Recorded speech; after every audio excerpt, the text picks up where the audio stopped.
അധ്യായം 60. Do you want to repay with your body? സിദ്ധാർത്ഥിന്റെ അമ്മ പോയപ്പോൾ നീലിമ കുറെ നേരം അവിടെ തന്നെ ഇരുന്നു. സിദ്ധാർത്ഥിന്റെ അടുത്തേക്കാവും അവർ പോയിട്ടുണ്ടാവുക എന്ന് അവൾ ഊഹിച്ചു.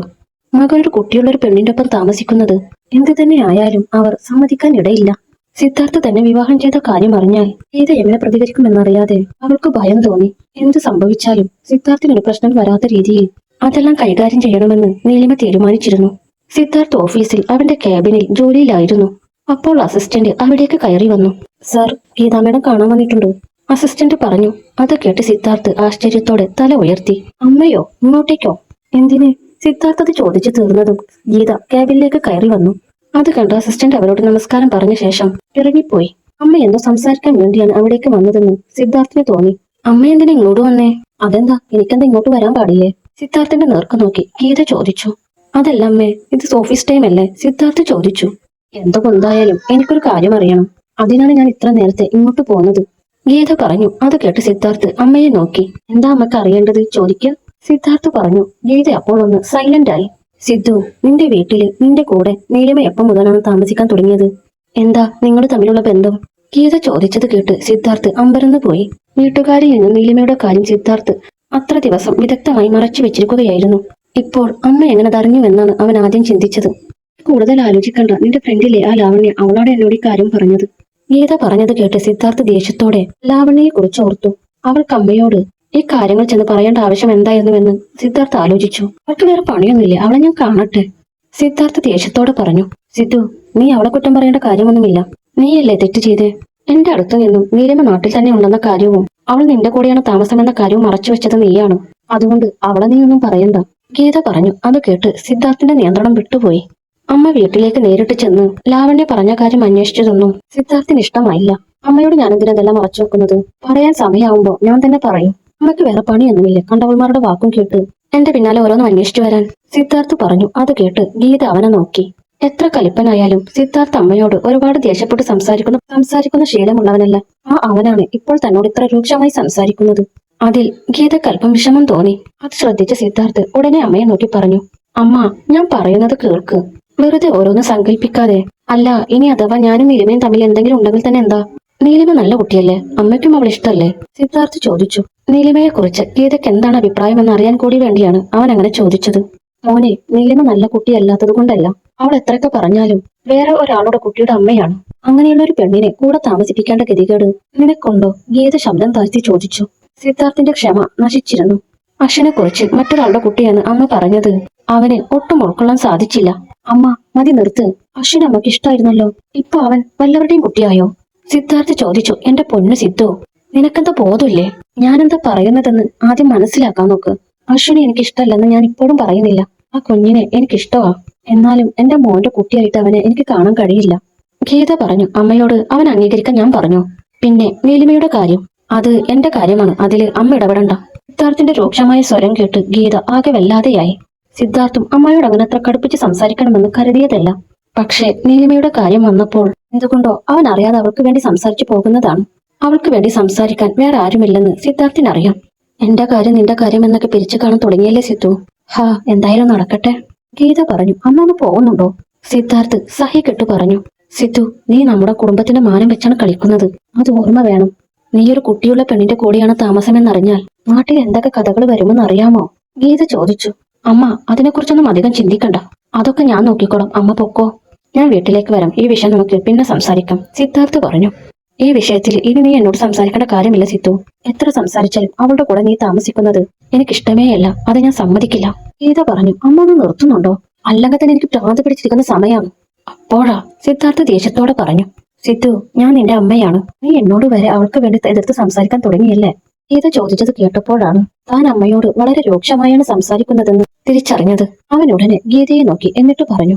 അമ്മേ, ഞാനങ്ങനെ പറയണമെന്ന് വിചാരിച്ച് പറഞ്ഞതല്ല. അമ്മ ഇങ്ങനെ എന്നെ വിശ്വാസമില്ലാത്തതുപോലെ ഓരോന്ന് കുത്തി പറഞ്ഞത് കേട്ടപ്പോ അറിയാതെ പറഞ്ഞു പോയതാണ്. ഞാൻ കുത്തി സംസാരിക്കേണ്ടി വരുന്നത് നീ കാരണം തന്നെയല്ലേ? ആ പെണ്ണിനെ വീട്ടിൽ കയറ്റി താമസിപ്പിക്കേണ്ട കാര്യം എന്തായിരുന്നു നിനക്ക്? ഗീത ചോദിച്ചു. ഞാനിവിടെ 100 കൂട്ടം പണിയിലാണ്, പിന്നെ സംസാരിക്കാൻ നമുക്ക്. സിദ്ധാർത്ഥ് ഉടനെ അവന്റെ ശ്രദ്ധ ലാപ്ടോപ്പിലേക്ക് മാറ്റി. ഇനി അവിടെ നിന്നിട്ട് കാര്യമില്ലെന്ന് ബോധ്യപ്പെട്ടപ്പോൾ ഗീത എഴുന്നേറ്റു എന്നിട്ടു പറഞ്ഞു. സിദ്ധാർത്ഥ്, നീലിമയെ പോലെ ഒരു കുട്ടിയുള്ള ഒരു പെണ്ണിനെ വിശ്വാ കുടുംബത്തിൽ മരുമകളാക്കാൻ പറ്റുമെന്ന് ഒരിക്കലും നീ വിചാരിക്കണ്ട. അങ്ങനെ വല്ല ഉദ്ദേശവും നിനക്കുണ്ടേ ഇപ്പോഴേ അതങ്ങ് മാറ്റിയേക്ക്, ഗീത പറഞ്ഞു. അവൻ അപ്പോൾ നീലിമയെ കുറിച്ച് ആലോചിച്ചു. ഞാൻ പറഞ്ഞുവല്ലോ, കുടുംബത്തിന് മാനക്കേട് വരുത്തുന്ന കാര്യമൊന്നും സിദ്ധാർത്ഥ് ചെയ്തിട്ടില്ല. അമ്മ പോവാൻ നോക്ക്, സിദ്ധാർത്ഥ് പറഞ്ഞത് കേട്ട് ഗീത ഉടനെ അവിടെ നിന്നും ഇറങ്ങിപ്പോയി. സിദ്ധാർത്ഥ് അപ്പോൾ അസ്വസ്ഥതയോടെ ഓരോ കാര്യങ്ങളും ഓർത്തു. നീലിമയെ വിവാഹം ചെയ്ത കാര്യം അറിഞ്ഞാൽ അമ്മ ഉൾപ്പെടെ ആരും അത് അംഗീകരിക്കാൻ പോകുന്നില്ലെന്ന് സിദ്ധാർത്ഥിന് മനസ്സിലായി. അവളെ എന്ത് സംഭവിച്ചാലും തെരുവിലേക്ക് ഇറക്കി വിടില്ല എന്ന് സിദ്ധാർത്ഥ തീരുമാനമെടുത്തിരുന്നു. നീലിമയെ കല്യാണം കഴിക്കാൻ തീരുമാനമെടുത്തപ്പോൾ തന്നെ ഇതുപോലെ എന്തെങ്കിലുമൊക്കെ ഉണ്ടാകുമെന്ന് പ്രതീക്ഷിച്ചിരുന്നു. എന്നാലും അമ്മയോട് അവൾക്ക് വേണ്ടി ഇത്രയും രൂക്ഷമായി സംസാരിക്കേണ്ടി വരുമെന്നും അവൻ കരുതിയിരുന്നില്ല. എന്തു വന്നാലും വരുന്നോടത്ത് വെച്ച് കാണാമെന്ന് അവൻ തീരുമാനിച്ചിരുന്നു. അപ്പോഴാണ് അവന്റെ ഒരു അസിസ്റ്റന്റ് അവിടേക്ക് കയറി വരുന്നത്. സർ, ഈ ഫയൽ ഒന്ന് ചെക്ക് ചെയ്യാമോ? സിദ്ധാർത്ഥിനെ നേർക്ക് നോക്കി അസിസ്റ്റന്റ് പറഞ്ഞു. സിദ്ധാർത്ഥ് ഫയല് വാങ്ങി. ഇതെന്ത് ഫയലാണ്? സിദ്ധാർത്ഥ് ചോദിച്ചു. ഇന്ന് വൈകുന്നേരത്തെ മീറ്റിംഗിലേക്കുള്ള പ്രസന്റേഷനാണ്. സർ ഓക്കെ പറഞ്ഞാൽ നമുക്കത് ഫോർവേഡ് ചെയ്യാമായിരുന്നു. അസിസ്റ്റന്റ് പറഞ്ഞത് കേട്ട് സിദ്ധാർത്ഥ് നിഷേധഭാവത്തിൽ ഫയല് തിരികെ നൽകി. എന്നിട്ട് പറഞ്ഞു, ആ മീറ്റിംഗ് ക്യാൻസൽ ചെയ്തേക്കൂ. ഇന്ന് ഞാനൊരു മീറ്റിംഗും അറ്റൻഡ് ചെയ്യുന്നില്ല. സിദ്ധാർത്ഥ് പറഞ്ഞത് കേട്ട് അസിസ്റ്റന്റ് വായും പൊളിച്ചു നിന്നുപോയി. സാധാരണയായി സിദ്ധാർത്ഥ് ജോലിയുടെ കാര്യത്തിൽ ഒരിക്കൽ പോലും ഒഴിവ് കഴിവ് പറയാറില്ല. സർ ബട്ട് അസിസ്റ്റന്റ് എന്തോ പറയാൻ ശ്രമിച്ചു. പക്ഷെ സിദ്ധാർത്ഥ് അത് മുഴുമിക്കാൻ സമ്മതിച്ചില്ല. ഞാൻ ഉണ്ടാവില്ല, എനിക്ക് ചില വേറെ കാര്യങ്ങൾ ചെയ്യാനുണ്ട്, സിദ്ധാർത്ഥ് ദേഷ്യത്തോടെ പറഞ്ഞു. നേരത്തെ സിദ്ധാർത്ഥ് തനിയിരുന്ന് പുഞ്ചിരിക്കുന്നത് ഓഫീസിലേക്ക് കയറി വന്നപ്പോഴേ അസിസ്റ്റന്റ് ശ്രദ്ധിച്ചിരുന്നു. കാര്യം അറിയാൻ കൗതുകമുണ്ടായിരുന്നുവെങ്കിലും ചോദിച്ചാൽ ദേഷ്യപ്പെടുമെന്ന് ഉറപ്പായതിനാൽ അസിസ്റ്റന്റ് ഒന്നും മിണ്ടാൻ നിന്നില്ല. സിദ്ധാർത്ഥ് അപ്പോഴും നീലിമയെ കുറിച്ച് ചിന്തിക്കുകയായിരുന്നു. വീട്ടിൽ അമ്മ ചെന്നതുകൊണ്ട് അവൾ വല്ലാതെ വിഷമിക്കുന്നുണ്ടാവുമെന്ന് സിദ്ധാർത്ഥിന് തോന്നി. ഓഫീസിലെ ജോലി ഒരുവിധം ഒതുക്കി സിദ്ധാർത്ഥ് വീട്ടിലേക്ക് മടങ്ങി. നീലിമയെ കാണുകയായിരുന്നു അവന്റെ ഉദ്ദേശം. അവൻ വീട്ടിലെത്തി ഹോളിലും മുറിയിലുമെല്ലാം തിരഞ്ഞുവെങ്കിലും നീലിമ അവിടെ എങ്ങും ഉണ്ടായിരുന്നില്ല. സിദ്ധാർത്ഥ് മുകളിൽ അവളെ തിരഞ്ഞു ചെന്നു. അവളെ അവിടെയും കാണാതെ നിരാശനായ സമയത്താണ് നീലിമ സിദ്ധാർത്ഥിന്റെ ഓഫീസ് റൂമിന് മുന്നിൽ നിൽക്കുന്നത് അവൻ കാണുന്നത്. സാധാരണ ഓഫീസുമായി സംബന്ധിച്ച കാര്യങ്ങൾക്ക് മാത്രമേ ആരെങ്കിലും ആ മുറിയിൽ കടക്കാൻ അവൻ സമ്മതിക്കുകയുള്ളൂ. പക്ഷേ നീലിമയെ അവിടെ കണ്ടപ്പോൾ സിദ്ധാർത്ഥിന്റെ ഉള്ളിൽ അവളോട് ദേഷ്യമൊന്നും തോന്നിയില്ല. എന്തു ചെയ്യുവാൻ നീ ഇവിടെ? സിദ്ധാർത്ഥ് ചോദിച്ചു. അത് ഞാൻ പുസ്തകങ്ങൾ കണ്ടപ്പോ ഒന്ന് നോക്കാൻ കയറിയതാണ്, നീലിമ പറഞ്ഞു. അവളുടെ മുഖത്ത് ഒട്ടും തെളിച്ചമില്ലെന്ന് കണ്ടപ്പോൾ സിദ്ധാർത്ഥ് ചോദിച്ചു, എന്നിട്ട് കിട്ടിയോ? നീലിമ മൂളി.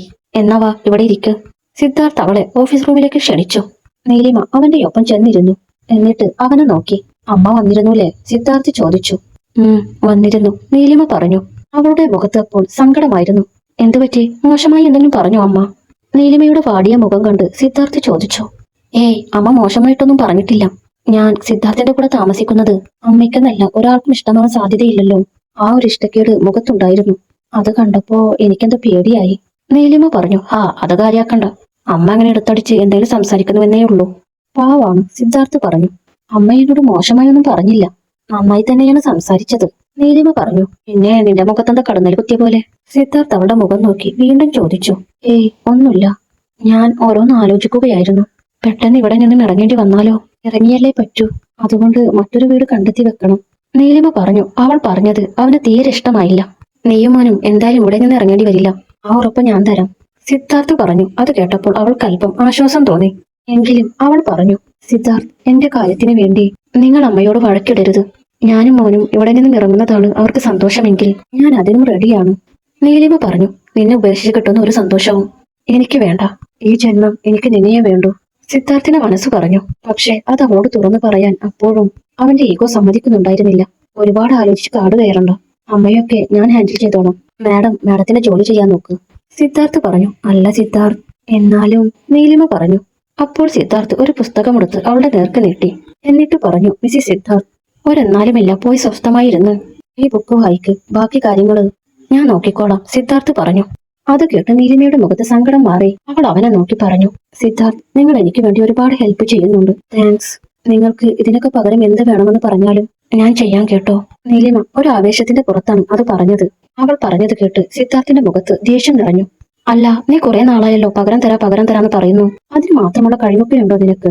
സിദ്ധാർത്ഥ് ചോദിച്ചു. സിദ്ധാർത്ഥ്, ഞാൻ അങ്ങനെ ഉദ്ദേശിച്ചല്ല പറഞ്ഞത്, നീലിമ പറഞ്ഞു. പിന്നെ? ഓ, ഇതിനൊക്കെ പകരമായി നിന്റെ ശരീരം തരാമെന്നാണോ പറഞ്ഞത്? സിദ്ധാർത്ഥ് അങ്ങനെ ചോദിക്കുമെന്ന് നീലിമ കരുതിയതല്ല. ചോദ്യം കേട്ട് അവൾ ആകെ സ്തംഭിച്ചു നിന്നുപോയി. സിദ്ധാർത്ഥ് അല്പം മുമ്പേ വളരെ കരുതലോട് സംസാരിക്കുന്നത് കേട്ടതുകൊണ്ടാണ് അവനോട് അല്പം അടുപ്പത്തിൽ സംസാരിച്ചത് തന്നെ. ഇത് കേട്ടപ്പോൾ തന്നെ ഒന്നും വേണ്ടിയിരുന്നില്ല എന്ന് അവൾക്ക് തോന്നി. ഇപ്പോഴും സിദ്ധാർത്ഥ് പിടി തരുന്നില്ല. ചില സമയം സ്നേഹമുള്ളതുപോലെയും ചിലപ്പോൾ ഒരു പരിചയമില്ലാത്തതുപോലെയും പെരുമാറുന്നു. അവൻ എപ്പോൾ ദേഷ്യം വരുമെന്ന് പോലും ഊഹിക്കാൻ കഴിയുന്നില്ല. നീലിമ ആകെ ആശയക്കുഴപ്പത്തിൽ അവനെ നോക്കി.